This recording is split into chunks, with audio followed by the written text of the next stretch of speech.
baax na wala baaxul. c'est bon honorable ñu ngi lay nuyu. ñu ngi lay fay bu baax ndax di nuyu sénégalais yëpp ñuy seetaan di wax ni que bés yu ni mel jàppoon na ni wéy na ci Sénégal bu fekkee ni dañuy fekk nag journaliste muy interview ba ab sénégalais bu am lu muy wax ci réew mi te violewul secret défense violewul benn texte boo xam ne mun nañ ci teg loxo muy wax xalaatam di joxe gis-gisam ci lu xew bu fekkee ni journaliste boobu dañ koy tere wax mooy dañu ne na journaliste dee te jeex ndax journaliste mooy lan lu ko tax a jóg mooy feeñal li nga xam ne nguur gi buggul mu feeñ loolu mooy réewu monde bi yëpp àddina bi mu wërgal këm journaliste cëram ak njëriñam cim réew mooy feeñal lu nëbbu loo xam ne nguur gi walla justice bi walla ñi am doole bëgguñu mu feeñ bu fekkee nag loolu la ñu bëgg a tere journalisme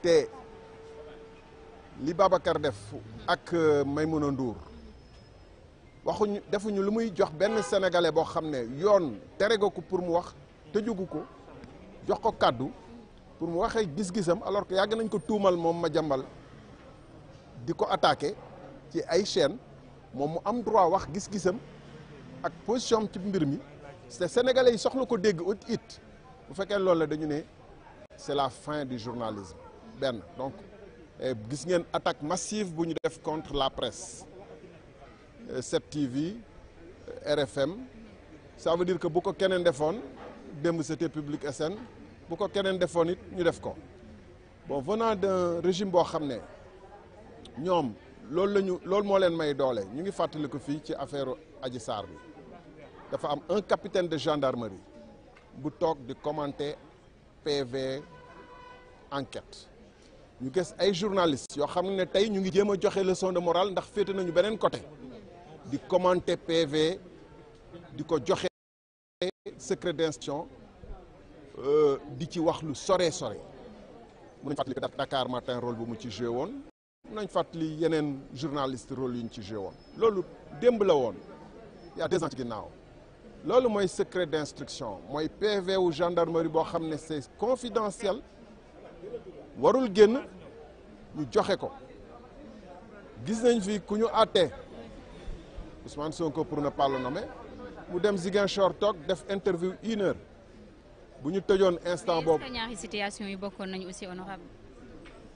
même yow saa yu ne nga soppeeku ñaari situation yu bokk nul am mais ñun principe bi la ñuy wax principe mooy dañu wax Maïmouna Ndour wala Babacar Fall ban texte la ñu violé def lu neexul nguur wala def lu arrangé wul nguur loolu du attekaayu presse nee naa la rôle am mooy feeñal li nga xam ne dafa làqu te yoon terewul ku ko feeñal nañu wax ci lu Madiambal wax maintenant nag mun naa comprendre man Madiambal li mu wax arrangé wul régime bi particulièrement premier ministre bi parce que am na yu mu junj bu dee nekk na dañ ci war a enquête sax ba xam nu mu demee loolu arrangé wul premier ministre bi bëggul ku ko wax bu fekkee nag moom bu bëggul lu ñu wax ñu wax dara rek duñ ko wax ci télé ak rajo yi mooy li ma leen wax c'est la mort du journalisme waaye nag du lu ko neex la ñu war a def du lu ko naqari tamit la ñu war a wax dañu war a xool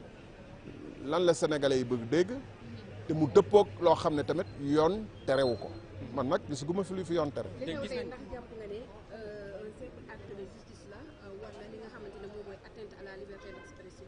vengeance la acte de vengeance la acte de ragal la que Madiambal yi muy wax ni dossier yi mu tudd yi sénégalais yi di ci man gëmoon nag Madiambal yor na ay documents surtout ba mu demee 1 mois yëngatuwul je me dis que bon mais là je commence à croire sérieusement que dossier yu mu bëgg a wax yi moom moo tax ñu tere ko wax à cette TV moom moo te ñu tere ko wax à RFM et jamono ji fi mu toll nii tey mënuñu tere quelqu'un de s'exprimer ak réseaux sociaux ak médias yi day tax sax sénégalais yi gën a bàyyi xel ci dossier yi mu junj te amaana yor na leneen man du ma prononcer wu dans le fond du dossier Madiambal j'ai des commentaires spécifiques dessus mais je me les réserve pour moi mais je dis je le résume en français pour que ce soit encore plus explicite le journalisme est né pour montrer, dévoiler, révéler ce que les pouvoirs n'ont pas envie qu'on révèle. C'est pourquoi on appelle la presse un contre-pouvoir ou le quatrième pouvoir. C'est pour absolument révéler ce qui ne plaît pas à l'État ou au pouvoir de manière générale ou aux puissants.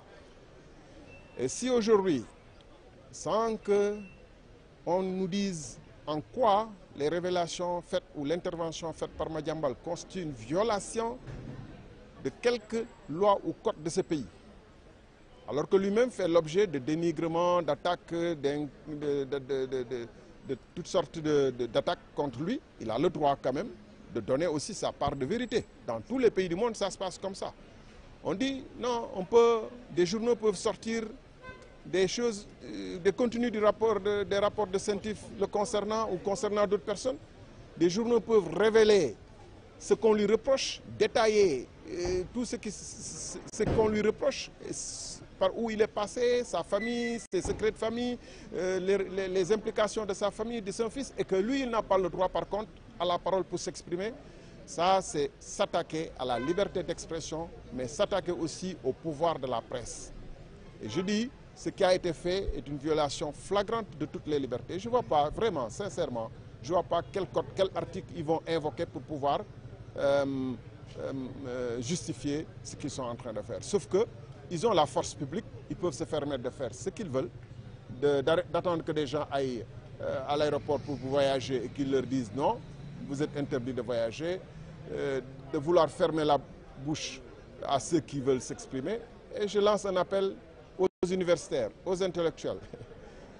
On a vu vers la fin du règne de Macky Sall des pétitionnaires, des intellectuels, des universitaires qui ont fait force de pétition. Je sais que les mêmes libertés, les libertés sont violées de manière massive actuellement. La liberté d'expression, les droits des individus, on séquestre des individus, on les enferme, on les amène en instruction, Abdou Nguer, Badara Gadiaga, tant d'autres, juste pour leur fermer la bouche. Alors, ces universitaires-là, il ne faut pas qu'ils soient habitués à attendre les fins de règne pour pouvoir encore lancer des pétitions. Quand ils savent que le régime est définitivement perdu, la page est définitivement perdue. C'est maintenant, quand la dictature veut prendre racine, avant qu'elle ne prenne effectivement racine et qu'elle ne s'incuste, c'est maintenant qu'il faut agir. Si on parle au nom de principes et de liberté et de droits. Mais attendre que ce soit flagrant et massif, c'est trop tard. Ce que je voudrais ajouter par ailleurs, c'est que la situation au Mali, je regrette et nous faisons œuvre de solidarité avec les Maliens, le peuple malien. Mais la situation au Mali interpelle que le Sénégal soit uni, debout, organisé, concentré sur sa sécurité extérieure, sa sécurité intérieure, et qu'il y ait un état d'esprit qui nous permette de nous mobiliser de toutes nos forces contre un danger imminent. Ça, c'est le premier aspect. Le deuxième aspect, c'est qu'il y a un mal-vivre profond qui rend le pays d'ailleurs un peu plus fragile sur cet égard vis-à-vis des menaces.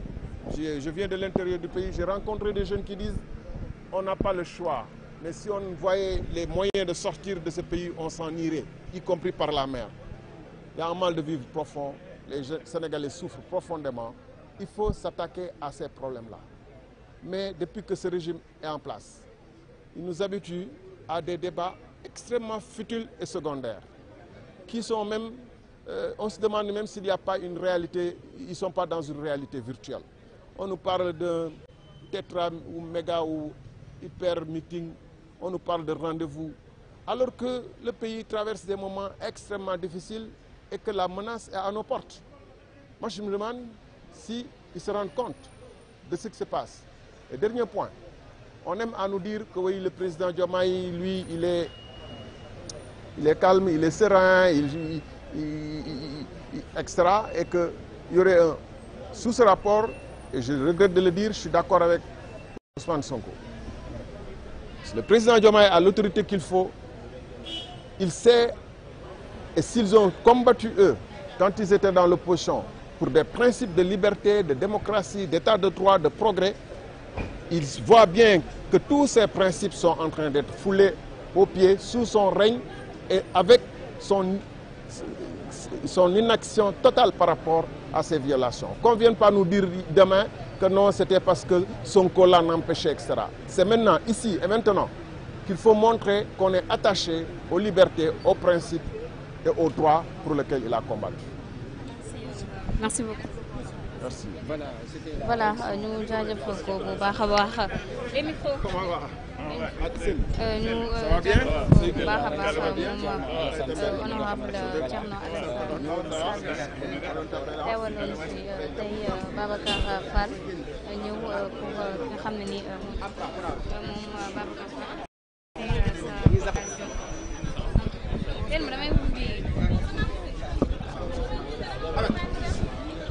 mi ngi noonu muy la réaction de l'honorable député Thierno Alassane Sall qui est venu. Chérif. Mi